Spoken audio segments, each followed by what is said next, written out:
खंडवा में लोक अदालत में भी पीड़ित महिला को नहीं मिला इंसाफ। 3 बेटियों की मां न्याय के चक्कर में न्यायालय से लौटी बेरंग। खंडवा में शनिवार को लोक अदालत कार्यक्रम का आयोजन किया गया, जहां कई बिछड़े परिवार जो बरसों से तो कोई कुछ महीनों से अलग रह रहे थे, उन्हें समझाइश देकर एक किया गया और बच्चों की खातिर उन्हें एक रहने की समझाइश दी गई। सभी खुशी खुशी एक होकर घर गए। लेकिन खबर ये नहीं है। खबर हम जो आपको बता रहे हैं वो ये है कि सरकार जितने भी दावे कर ले, वादे कर ले, जितने भी योजनाएं चला ले, जितने भी महिलाओं के विकास की बातें कर ले, लेकिन आज भी महिलाओं को इंसाफ नहीं मिल पा रहा है। बात अगर न्यायालय की जाए, न्यायालय के चौखट की जाए, वहाँ भी अगर लोग बिना न्याय पाए अगर वापस लौट जाए तो सब क्या कहेंगे। ऐसा ही नज़ारा खंडवा न्यायालय में आज देखने को मिला, जब सुबह 10 बजे से शाम 5 बजे तक शनिवार को न्याय की आस में लोक अदालत पहुंची मुंदी की पूजा यादव पति के नहीं आने पर बेरंग लौट गई। दरअसल पूजा का गुनाह इतना है कि पूजा की शादी 2010 में 12 साल पहले इटारसी के धर्मेंद्र के साथ हुई थी, लेकिन धर्मेंद्र के परिवार को लड़की नहीं लड़का चाहिए। पूजा को एक के बाद एक करके 3 बेटियां हुई। 3 बेटियों को जन्म देने का सिला ये मिला कि पूजा को मार पीट कर घर से निकाल दिया गया। 4 साल पहले पूजा को इटारसी से उनके ससुराल वालों ने घर से निकाल दिया।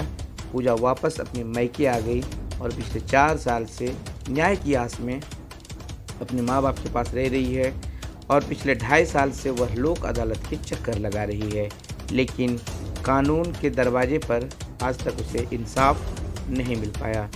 पूजा न्याय की आस में सुबह 10 बजे से लेकर अपनी मां के साथ शाम 5 बजे तक बैठी रही कि उसका पति यहां समझौता करने के लिए आएगा, क्योंकि यहां खंडवा जज कुटुंब न्यायालय के द्वारा नोटिस भेजा गया था और उसे हाजिर होने को कहा गया था, लेकिन उसका पति धर्मेंद्र नहीं लौटा।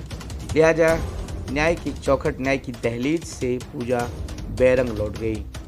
पूजा को आज भी न्यायालय पर भरोसा है और वह कानूनी दस्तावेज दिखाते हुए कहती है कि किस तरह से उसने कई बार कानून और न्याय और समाज के चक्कर लगाए, लेकिन उसे इंसाफ नहीं मिला। इंसाफ के लिए वह दर दर भटक रही है, लेकिन इंसाफ का दरवाज़ा जो है उसके लिए अब तक नहीं खुला है। भले ही कई लोगों को माला पहनाकर कुटुंब न्यायालय में उन्हें इंसाफ दिया गया, लेकिन पूजा खंडवा के न्यायालय की दहलीज से बेरंग लौट गई। क्या कहना है पूजा का, आप भी सुनिए। सर, मैं लोक अदालत में है ना दारू पी के मारते हैं ना, बाहर निकालते हैं, तो मैं है ना परेशान हो गई उनसे। रखने की बोलती हो तो मेरी लड़की है ना तो नहीं रखते, भगा देते हैं। कहाँ मेरी बेटियां हैं इसलिए, अब मैं लड़की कहाँ, लड़का कहाँ से लाऊं, इसलिए मैं परेशान। मेरी 3 लड़की तो एक ख़त्म हो गई, अब 2 हैं मेरी मम्मी के। मैं यहाँ 4 साल से हूँ और 2.5 साल मेरे को केस लगाए हुआ पर। 4 साल से आप क्या लोग अदालत? नहीं, 4 साल से अपनी मम्मी क्या हूँ, 2.5 साल से मैं यहाँ पे केस लगाए हुआ है। पति क्या कहते?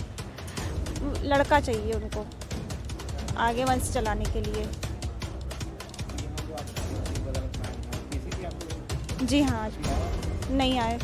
जो शराब पीते हैं हमारे जमाई, मतलब लड़कियां हो गई 3-4 यहीं पे छोड़ के चले जाते और हम पहुंचाने की बोलते बोले हमारे पिताजी से पूछेंगे, बहन से पूछेंगे, और बहन का भी तलाक हो गया, 2 लड़की वो भी पास में रहती है और बहुत परेशान करती है। मतलब लकड़ी ला के घर में खाना बनाती थी, झाड़ की जाके काम करती थी और उसको खतरा गर्दन दबाती थी। एक दिन उसको रात में तो फिर हमको फिर लेके आना पड़ा। पीते खाते बाहर भटक देते, शादी करी थी तो बोलते मैं पत्रकार हूँ, बाद में गए तो कहीं क्या मालूम क्या होटल में करते, दारू पी के बाहर निकाल देते, खाना भी लाते, कुछ भी करे मगर रखना तो चाहिए ना। अब मैं विधवा आई हूँ, मैं कब तक रखूँगी, मेरे बच्चों का रिश्ता आता है तो बोलते तुम्हारी लड़की घर में बैठी है तो इसलिए रिश्ते नहीं हो रहे। मेरा लड़का 28-29 साल का हो गया, तो बताओ ना मैं क्या करूँ, मैं विधवा आई हूँ, मैं क्या करूँ, कैसे पालन पोषण करूँ। उनने भगा दी, मैं कहाँ भगाऊँ बताओ ना।